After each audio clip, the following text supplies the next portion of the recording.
अस्सलामुअलैकुम। रमज़ान बस कुछ ही दिनों में स्टार्ट होने वाले हैं और हर साल की तरह इस साल भी मैंने पहले से ही कुछ खास तैयारियां करके फ्रिज में रख दी है ताकि रमज़ान में इफ़्तार और सहरी के वक्त किसी भी तरह की भागदौड़ या टेंशन ना हो। आज मैं आप लोगों के साथ वो 3 चीज़ें शेयर करने वाली हूँ जिन्हें आप भी पहले से बनाकर स्टोर करके रख सकते हैं और पूरे रमज़ान आराम से इस्तेमाल कर सकते हैं। तो फिर चलिए बनाना स्टार्ट करते हैं। ये मैंने लिए है 400 ग्राम इमली है, बीजे वाली है, आप चाहे तो बिना बीजे वाली भी यूज़ कर सकते हैं। अब हमें इसका पल्प निकालना है। जब हम इसका पल्प निकालेंगे तो इसके शीट अलग हो जाएंगे। अब हमें इसमें डालना है गरम पानी। इतना पानी डालना है कि ये इमली अच्छे से डूब जाए और इसे हमें 1 घंटे के लिए फूलने के लिए रख देना है। जब ये फूल जाएगी ना तो इसमें से पल्प बहुत अच्छी तरह से निकल जाएगा। 1 घंटा कंप्लीट हो चुका है और इमली पूरी तरह से फूल चुकी है। अब हमें हाथों की हेल्प से इस तरह से इसके पल्प को निकालना है। ऐसा होटल वाले भी करते हैं, इससे इमली का पल्प अच्छी तरह से निकल जाता है। ये देखिए कितना सारा पल्प निकला है इस 400 ग्राम इमली से। अब हमें एक छन्नी लेना है और ये सारा पल्प हमें छान लेना है, जिससे कि इसका बीजा भी अलग हो जाएगा और इसके रेशे भी अलग हो जाएंगे। आप लोग भी कोशिश कीजिएगा कि रमज़ान शुरू होने से पहले थोड़ा थोड़ा प्रिपरेशन कर लें ताकि उस मुबारक महीने में ज़्यादा से ज़्यादा वक्त इबादत और अपने परिवार के साथ गुजार सकें, किचन की भागदौड़ में नहीं। अब हमें इसमें थोड़ा सा पानी डालना है जिससे कि ये एक्स्ट्रा पल्प भी आसानी से निकल जाए। और ये जो लास्ट में बच गया है ना इमली, अब हमें इसे अलग कर लेना है। कितना बेहतरीन सा पल्प बन के तैयार हो गया है। अब हमें फटाफट से एक पैन चढ़ाना है और उसमें हमें डालना है 1 टेबल स्पून सौंफ, आधा टेबल स्पून काली मिर्च और 1 टेबल स्पून ज़ीरा। और इन तीनों चीज़ों को हमें अच्छे से रोस्ट कर लेना है जिससे कि इनका नेचुरल ऑयल निकलेगा, जिससे कि चटनी और ज़्यादा टेस्टी लगेगी। अब हमें इन सूखे मसालों को ग्राइंड कर लेना है। बहुत ज़्यादा मोटा मत रखिएगा और बहुत ज़्यादा चिकना भी मत पीसिएगा। अब हमें फटाफट से एक पैन चढ़ाना है और उसमें 1 टेबल स्पून ऑयल डालना है। लेकिन इससे पहले हमें एक ज़रूरी काम करना है। मैंने एक दूसरा पैन लिया है और उसमें मैंने 250 ग्राम गुड़ डाला है। अगर हम डायरेक्ट ही इसे डाल देंगे चटनी में तो फिर उसमें कंकड़ और मिट्टी आ सकते हैं, जिससे कि खाने में वो अच्छे नहीं लगेंगे। अब हमें इसमें 1 कप पानी डालना है और जब तक हमें इसे पकाना है जब तक ये जो गुड़ है अच्छे से मेल्ट नहीं हो जाता। और फिर हमें इसे एक छन्नी की हेल्प से छान लेना है।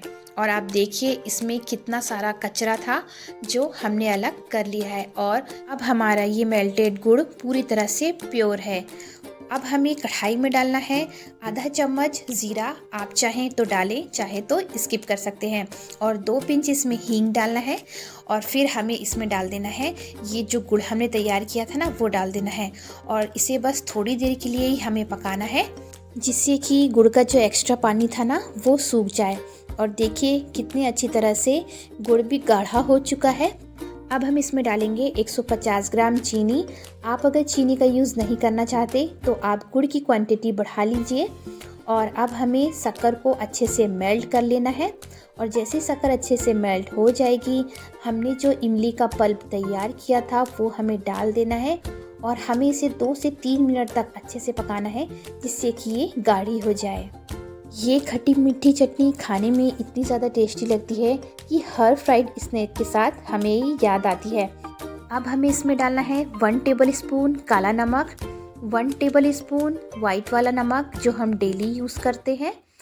और हमें इसमें डालना है आधा चम्मच से भी कम गरम मसाला। आप चाहें तो डालें, चाहे तो स्किप कर दीजिए। अब इसमें बहुत बढ़िया सा कलर लाने के लिए मैंने 2 टेबल स्पून कश्मीरी लाल मिर्च डाली है। आप चाहें तो इसे भी स्किप कर सकते हैं।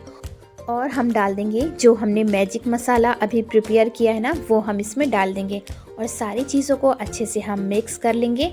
और फिर हम इसे 1 से 2 मिनट के लिए पकाएंगे।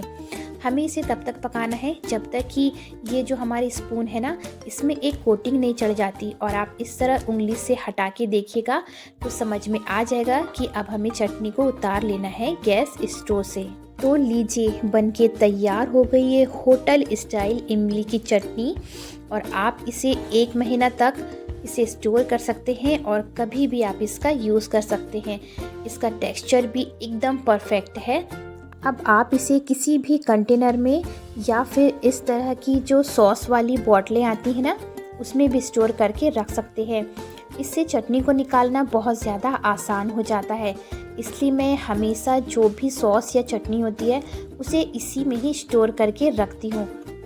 अब चाहे इफ्तार के समोसे, पकौड़े या कोई भी तले हुए पकवान हो, इनके साथ ये एकदम परफेक्ट लगती है। दही बड़े, चाट, टिक्की या फ्रूट चाट में डाल लीजिए और स्वाद एकदम होटल जैसा आएगा। यहाँ तक कि आप इसे रोल, सैंडविच या पराठे के साथ भी सर्व कर सकते हैं। आप लोग मुझे कमेंट करके बताइए कि आप इस चटनी को किस चीज़ के साथ खाना पसंद करेंगे। और देखिए, इसका टेक्सचर भी एकदम परफेक्ट है। तो ये चटनी बनके रेडी हो चुकी है। आप इसे ज़रूर बनाइए और स्टोर कीजिए। और ये जो इमली का बचा हुआ हिस्सा है ना, इसे बिल्कुल भी फेंकिए मत। इसका भी बहुत अच्छा इस्तेमाल हो सकता है।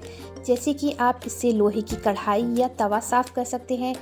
जंग या कालेपन को हटाने में ये काफ़ी मददगार है। इसके अलावा अगर आप पीतल या तांबे के बर्तन हो, उन्हें भी इससे रगड़कर साफ़ कर सकते हैं। अब इसे आप धूप में सुखा दीजिए, नहीं तो इसमें फंगस लग जाएगी।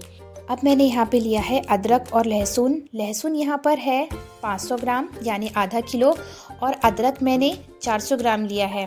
क्योंकि अदरक का जो टेस्ट होता है वो थोड़ा स्ट्रॉन्ग होता है, इसलिए हमें लहसुन से अदरक को थोड़ा सा कम लेना है। अब हमें इसे एक जार में डाल देना है। एक बात का आप ध्यान दीजिएगा कि यहाँ पानी का यूज़ बिल्कुल मत कीजिएगा, नहीं तो जिंजर गार्लिक पेस्ट जल्दी से ख़राब हो सकता है। अब हमें इसे अच्छे से ग्राइंड करना है और फिर हमें इसमें डाल देना है 1 कप ऑयल। रिफाइंड ऑयल है जो हम डेली खाते हैं। अब इसमें हमें 4 टेबल स्पून नमक डालना है और फिर हमें इसे पीसकर अच्छे से इसका पेस्ट फाइन वाला तैयार कर लेना है।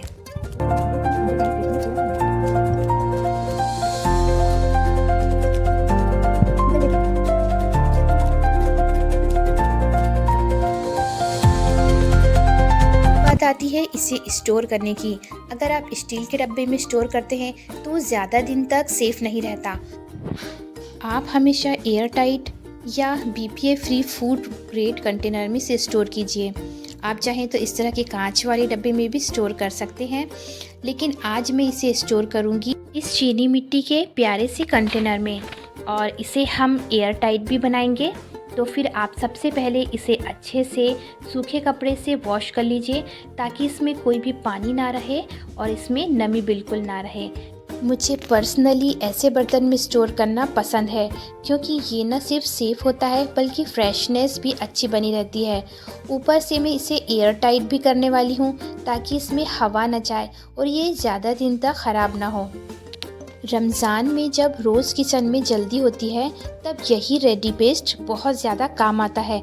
सब्जी बनानी हो, दाल बनानी हो या कोई स्पेशल डिश, बस 1 चम्मच निकालो और काम आसान हो जाता है। आप लोग बताइए, आप जिंजर गार्लिक पेस्ट घर पे बना के स्टोर करते हैं या मार्केट वाले इस्तेमाल करते हैं? मुझे कमेंट में ज़रूर बताइएगा। अब हमें इस तरह की कोई भी पॉलीथीन ले लेना है और उसे ऊपर से हमें कट कर लेना है। जब भी आप इसे स्टोर करें, ध्यान रखिए कि ऊपर से अच्छी तरह से सील हो, क्योंकि हवा और नमी से ये चीज़ें जल्दी ख़राब होती हैं। और हमेशा सूखा और साफ चम्मच ही इस्तेमाल कीजिए, जिससे कि पेस्ट लंबे समय तक अच्छा बना रहेगा। रमज़ान में ऐसी छोटी छोटी सावधानियां ही हमें बार बार बनाने की मेहनत से बचाती हैं। आप चाहें तो इसे फ्रीज़र में भी स्टोर कर सकते हैं। अब ये मैंने लिया है 1 किलो मटर, इसे हम फ्रोज़न करने वाले हैं। एक बड़े से बर्तन में पानी ले लीजिए और उसमें 2 टेबल स्पून चीनी डाल दीजिए, और जैसे ही चीनी मेल्ट हो जाएगी, आप उसमें ये सारा का सारा फ्रेश वाला मटर डाल दीजिए, और बस 1 मिनट के अंदर ही ये सारा मटर ऊपर आने लगेगा। तो बस ये फ्रोज़न होने के लिए तैयार हो गया है। आपको इसे ज़्यादा नहीं पकाना है, नहीं तो इसकी सेल्फ लाइफ कम हो जाएगी। बस ये दाने ऊपर आए और आपको इसे निकाल लेना है। और साइड में आपको एक बर्तन जिसमें ठंडा पानी हो, उसे प्रिपेयर पहले से रखना है। और जैसे ही इसे हम गर्म पानी से निकालेंगे, तुरंत ही हमें इसे ठंडे पानी में डाल देना है। ये स्टेप करना इसलिए ज़रूरी है ताकि इसकी कुकिंग प्रोसेस रुक जाए और इसकी सेल्फ लाइफ बढ़ जाए। और बस पानी में इसे हमें 2 से 3 मिनट के लिए ही रखना है, और फिर ये अच्छे से ठंडा हो जाएगा। और इसमें देखिए कितना ज़्यादा अच्छा हरापन भी आ चुका है। इसका जो ये हरापन है ये चीनी की वजह से आया है। अब हमें ये एक्स्ट्रा बर्फ़ हटा देना है और छन्नी में इसे छान देना है। और जैसे ही इसका सारा पानी अच्छे से ड्रेन आउट हो जाएगा, आपको इसे किसी भी प्लास्टिक के इस तरह के कंटेनर में या फिर जिप लॉक वाले जो पॉलीथीन आती है ना छोटी बड़ी साइज़ की, आप अपने अकॉर्डिंग ले सकते हैं और उसमें स्टोर करके रख सकते हैं। आपको मेरी ये रमज़ान प्रिपरेशन वाली सीरीज़ पसंद आ रही है तो वीडियो को लाइक करके ज़रूर बताइएगा, ताकि मुझे भी पता चले कि आप लोग मेरे साथ इस तैयारी में शामिल हैं। चैनल को सब्सक्राइब करना बिल्कुल मत भूलिए, क्योंकि अभी तो बस ये शुरुआत है। आगे और भी काम की आसान और टाइम सेविंग रेसिपीज़ आने वाली है। कमेंट में रेडी फॉर रमज़ान ज़रूर लिखिएगा, ताकि मुझे भी पता चले कि मेरी फैमिली पूरी तरह से तैयार है। इंशाअल्लाह इस बार का रमज़ान हम सबके लिए आसान और बरकत वाला हो। अस्सलाम वालेकुम।